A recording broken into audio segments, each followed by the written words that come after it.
Malgré les souhaits de meilleurs vœux, bonne année 2021 qu'on a pu te souhaiter et même les bénédictions de ton pasteur, ton année 2021 peut être aussi catastrophique et difficile qu'a pu être l'année 2020 pour la plupart des personnes. Eh bien, une nouvelle année n'apporte pas forcément des choses nouvelles. C'est plutôt une personne nouvelle qui aborde, c'est plutôt une personne qui aborde l'année 2021 avec de nouvelles dispositions, une nouvelle mentalité qui peut espérer voir 2021 être différent de son année 2020. Et bien dans cette vidéo, je vais t'expliquer comment tu peux bien débuter ton année 2021 en tirant le bilan de ton année 2020. Alors reste jusqu'au bout et bien sûr ces conseils sont tirés de la parole de Dieu parce que je pense que la parole de Dieu est le livre le plus inspirant, le livre le plus motivant, le livre le plus profond qui n'ait jamais existé. Alors si tu es intéressé par ces choses, je t'ai dit de rester jusqu'au bout de cette vidéo parce que ce sont des conseils, ce sont des expériences pratiques qui pourront te permettre d'aller loin en 2021. Mais si tu ne me connais pas encore et que c'est ta première fois sur cette chaîne, je suis Melki Sabaka et avant moi aussi j'étais paumé, j'étais largué, j'arrivais pas du tout à joindre les deux bouts dans ma vie. Mais à un certain moment, j'ai décidé de me concentrer sur l'essentiel, de vivre heureux avec peu. Cette décision a changé radicalement ma vie et sur cette chaîne, j'aide des personnes comme toi et moi, des personnes normales à pouvoir vivre pleinement leur vie au quotidien sans forcément être des milliardaires, sans forcément avoir toutes sortes de choses flatteuses, etc. Alors si ça t'intéresse, je te demande avant d'aller plus loin de cliquer sur la cloche de notification pour t'abonner, pour ne rien manquer de nos contenus et de liker, de partager ce qui se passe sur cette chaîne. C'est très encourageant et je pense que tout le monde autour de toi a besoin d'écouter certaines des choses dont nous partageons sur cette chaîne. La première des choses, c'est de savoir faire son bilan 2020. Et là, je te parle d'un bilan constructif, de quelque chose qui pourra vraiment, dont tu pourras tirer des leçons pertinentes pour évoluer. Et il faut savoir que le cerveau humain est biaisé. C'est-à-dire quoi? C'est-à-dire que le cerveau humain retient plus facilement les choses qui sont négatives plutôt que celles qui sont positives. Et ça a été démontré par plusieurs sortes d'études. Vous pouvez même faire l'expérience chez vous à la maison. Prenez quelqu'un et demandez-lui quels sont les événements positifs marquants de sa vie dont il s'en souvient.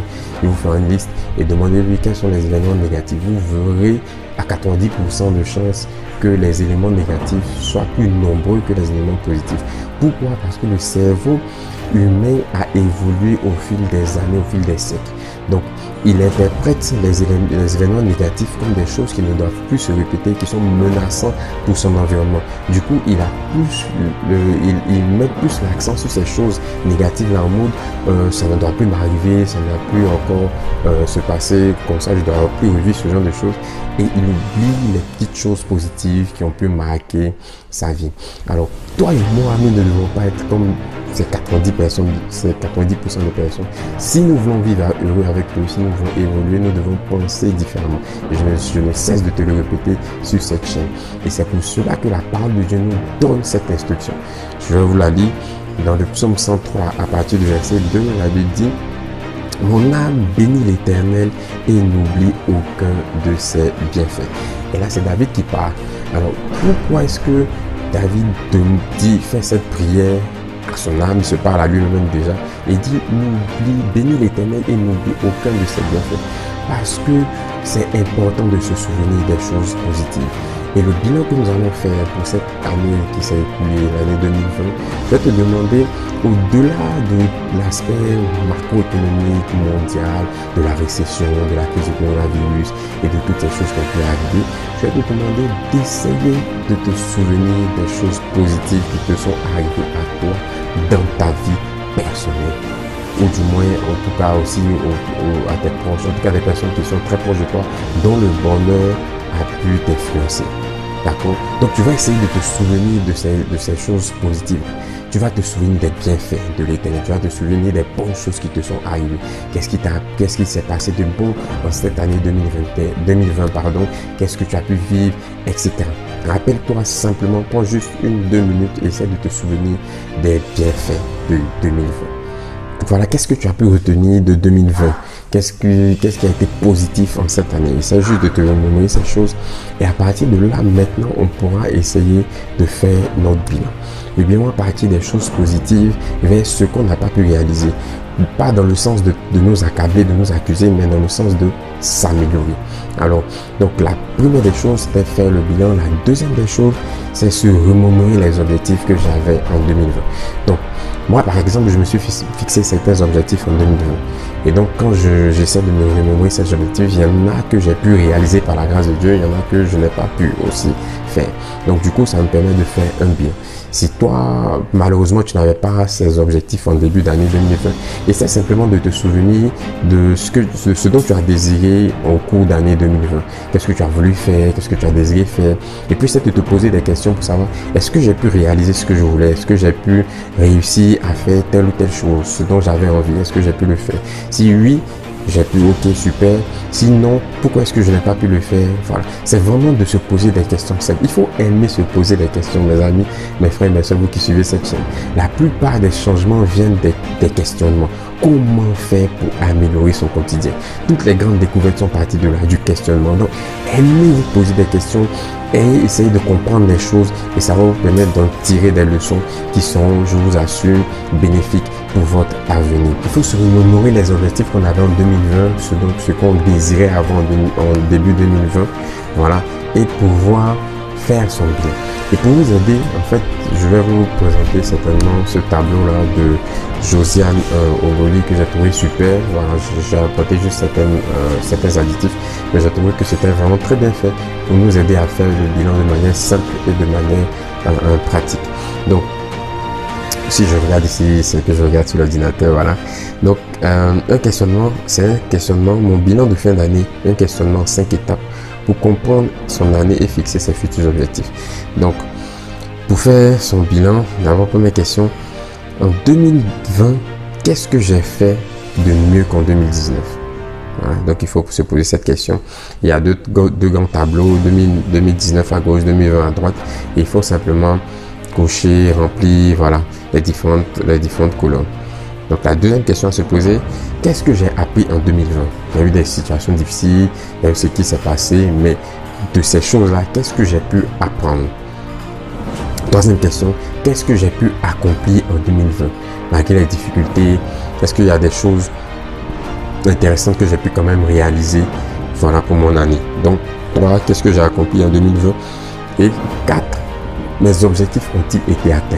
Est-ce que j'ai pu atteindre quand même certains objectifs de vie, de bien-être, ma famille, etc. Peu importe les domaines, il faut que vous puissiez lister les objectifs et vous demander est-ce que j'ai pu les atteindre en 2020. Donc déjà avec ces 4 questions, voilà, il y en a une autre qu'on verra plus en avant dans la vidéo, mais déjà avec ces 4 questions, vous pouvez déjà commencer à voir comment s'est déroulé de manière générale votre année 2020. Et ça sera très important pour que vous puissiez bien débuter l'année 2021. Ok, donc après avoir fait ce bilan, vous devez déjà commencer à avoir un squelette. Il faut maintenant penser à 2021. Bien commencer 2021. Et pour bien commencer 2021, il faut cette fois-ci pouvoir se fixer des objectifs. Voilà. Et c'est la dernière partie de ce tableau. Dans la partie de ce tableau, nous allons parler de votre vision pour 2021, des objectifs que vous voulez atteindre, des choses que vous voulez réaliser. Et là encore, la parole de Dieu nous donne vraiment des paroles intéressantes. Et je vais lire encore cette parole. Proverbe 29, verset 18. Il dit, sans vision, le peuple est sans frein. Ça veut dire que si vous n'avez pas une vision qui vous conduise, vous allez aller partout et vous ne serez n'importe où. C'est-à-dire que vous allez tout foutre en l'air, ça va être compliqué parce que vous n'avez aucune vision. Donc vous allez être ballotté de gauche à droite par les événements de la vie, par certaines situations, etc. Pourquoi? Parce que vous n'avez pas de vision, vous n'avez pas de ligne directrice, vous n'avez pas quelque chose qui vous motive, vous n'avez pas quelque chose qui est dans votre pensée et vous vous réveillez avec, vous travaillez pour ça, vous marchez pour ça, vous vivez pour ça, vous dégagez de l'énergie pour ça. Si vous n'avez pas de vision et donc d'objectif, cette année 2021 risque d'être catastrophique malgré les bénédictions, comme je disais, du pasteur et de toute son église, voilà, et de tous les souhaits, tous les vœux qu'on a pu vous souhaiter. Votre année ne sera pas belle. Donc prenez le temps de vous fixer des objectifs et une vision pour 2021 et ça se fait simplement. Et donc pour 2021, voilà, posez-vous juste la question de savoir qu'est-ce que j'aimerais avoir fin 2021, où est-ce que j'aimerais être, qu'est-ce que j'aimerais posséder, dans quelle situation émotionnelle, relationnelle j'aimerais être. Et vous listez ces choses et à partir de là maintenant, vous pourrez avoir une vision claire de ce que vous voulez en 2021. Ça va vous donner de l'énergie, ça va vous donner d'être focalisé sur ce qui est important pour vous. Vous n'allez plus vous disperser, mais vous allez être focalisé sur le plus important parce que vous avez pris le temps de vous asseoir et de réaliser que pour vous en 2021, ce qui est important, c'est votre famille par exemple, c'est d'avoir un meilleur travail, c'est de pouvoir évoluer dans certains domaines, voyager, etc. Et à partir de ce moment, vous dégagez l'énergie, les efforts pour aller dans le sens de cette vision. Donc si quelqu'un d'autre vient vous proposer autre chose et que vous regardez et que ça risque d'aller à l'encontre de cette vision, vous allez simplement dire non et passer à autre chose. Mais si vous n'avez pas cette vision, ces objectifs, alors vous allez être entraîné par toutes sortes de personnes. Parce que si vous n'avez pas un programme, je vous l'assure, des personnes feront un programme pour vous. D'accord? Donc en 2021, qu'est-ce que je veux avoir? En 2021, quels sont les domaines dans lesquels je veux pouvoir évoluer? Je veux pouvoir sentir une amélioration. Donc je lis ces choses et à partir de là maintenant je fais ce que j'appelle un plan d'action. Donc comment de manière concrète je peux améliorer par exemple mon travail? Est-ce que je vais postuler? Est-ce que je dois me former? Si je veux améliorer mes relations avec ma famille, est-ce que je dois les appeler plus souvent? Est-ce que je dois rendre visite plus souvent à une certaine période déterminée? Donc vous déterminez maintenant un plan d'action en rapport avec ces visions, avec ces objectifs que vous avez pu définir. Donc ça veut dire quoi? Ça veut dire qu'en 2020, je vais abandonner certaines choses. Je laisse en 2020 certaines attitudes qui pourraient m'empêcher de pouvoir réaliser mes objectifs et mes visions 2021. Donc, par exemple, si je sais que j'ai un problème avec la paresse, la lourdeur, la procrastination, etc. Donc, je décide dans mon tableau, je marque ce que je veux laisser. Je laisse en 2020 la paresse, je laisse en 2020 la procrastination, je laisse en 2020 le mensonge, etc., etc. Tout ce qui est négatif, je laisse en 2020. Et en 2021, voici ce que je suis. Je suis plus patient, je suis bon, je me forme, j'apprends de nouvelles choses, je me discipline, je suis motivé, je suis encouragé, je ne baisse pas les bras, je me relève, etc. Tout ce qui est positif, vous le listez aussi. Et ça va vous permettre vraiment d'avancer. Donc, à son tableau, à elle, moi, j'ajouterais en plus pouvoir se remémorer justement cette vision à certaines périodes clés.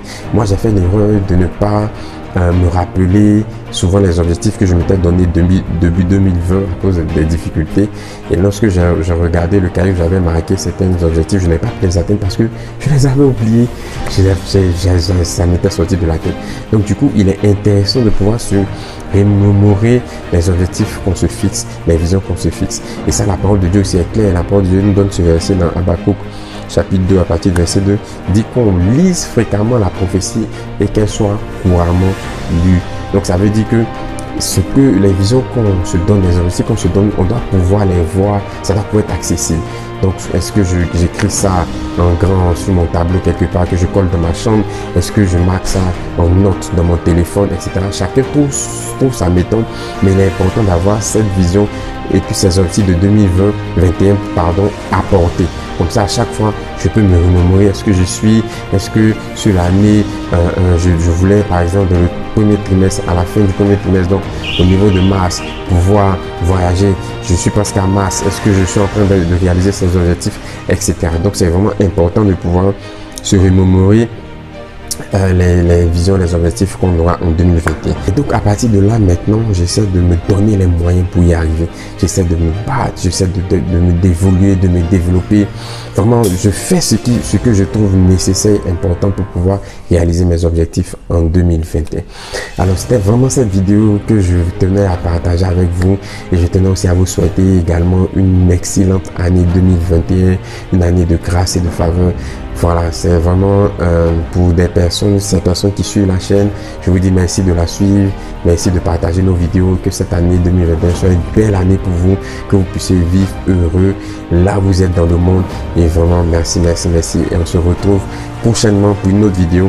J'espère que cette vidéo vous permettra de bien commencer l'année et de pouvoir vous positionner parce que vous allez réussir, vous allez vivre heureux. Vous et votre famille, vous serez dans le bonheur parce que c'est possible. Je crois que vous pourrez y arriver. Allez, Dieu vous bénisse, portez-vous bien, voilà. Et on se retrouve pour une nouvelle vidéo. Ciao, ciao.